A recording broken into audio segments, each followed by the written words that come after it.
7-5강입니다. 화학 반응에서의 양적 관계 심화 5번째 강의입니다. 7-4강에 이어서 마지막 6번째 주제는 양적 관계 문제에서 보기에 자주 등장하는 분자량 혹은 분자량 비에 대한 내용입니다. 어떤 화학 반응식에서 자료를 제시한 후 보기, 기억, 니은, 디귿 중에 특정 분자의 분자량을 묻는 경우가 많습니다. 예를 들면 A의 분자량은 몇이다, B의 분자량은 몇이다, 혹은 절대적인 분자량을 묻지 않고 A의 분자량은 B보다 크다, A의 분자량은 B의 몇 배이다, 이런 식의 상대적인 값을 묻기도 합니다. 여기에 대비하기 위한 내용을 6번째 주제로 잡았습니다. 시작하겠습니다. 분자량의 의미부터 짚고 넘어갈게요. 분자량이란 분자를 구성하는 원자들의 원자량 합이면서 단위가 없죠. 원자량이 단위가 없으니까 당연한 이야기가 되겠죠. 하지만 이런 정의보다 문제 푸는데 도움이 되는 분자량의 개념은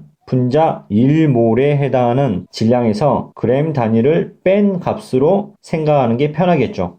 그럼 분자량을 구하기 위해서 문제를 통해 찾아내야 하는 값은 무엇일까요? 여기 A라는 물질이 100g 있습니다. 그런데 이게 2몰이래요. A의 분자량은 그렇죠, 50입니다. 2몰이 100g일 테니까 1몰은 절반에 해당하는 50g이 될 거고 분자량이니까 단위를 빼면 50이 되겠죠. 그럼 필요한 값이 두 가지 나왔네요.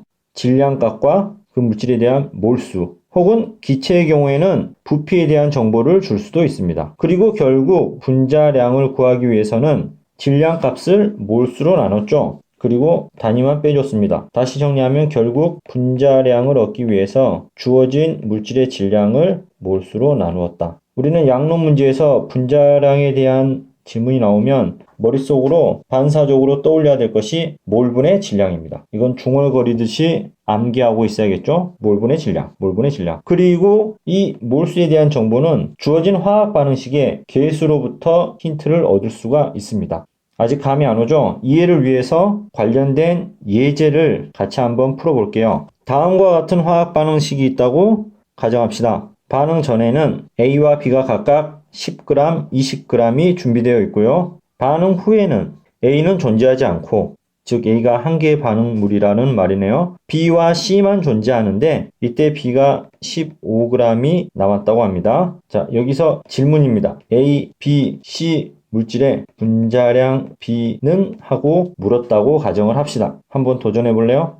자, 볼게요. 우선 찾을 수 있는 값들은 채워 넣어 봅시다. 주어진 정보를 통해서 반응 중에 들어갈 수치들을 모두 찾아낼 수가 있겠네요. A가 모두 반응했답니다. 그러면 반응 중에 A는 10g이 감소했을 것이고요. B는 15g 남아야 되니까 5g이 반응에 참여했네요. 그럼 자연적으로 C는 15g이 만들어졌겠죠? 그리고 여기도 15g. 반응 후까지 모두 질량 값으로만 채워봤습니다. 그런데 우리가 지금 구하고자 하는 것이 물질들에 대한 분자량 크기 비교입니다. 그런데 선생님이 분자량 하면 떠올려라고 하는 것이 몰수분의 질량 값이었죠. 지금 주어진 정보들을 보니까 질량에 대한 값들은 존재하는데 몰수에 대한 정보가 전혀 보이지가 않습니다. 이 몰수에 대한 정보를 어디에서 얻느냐?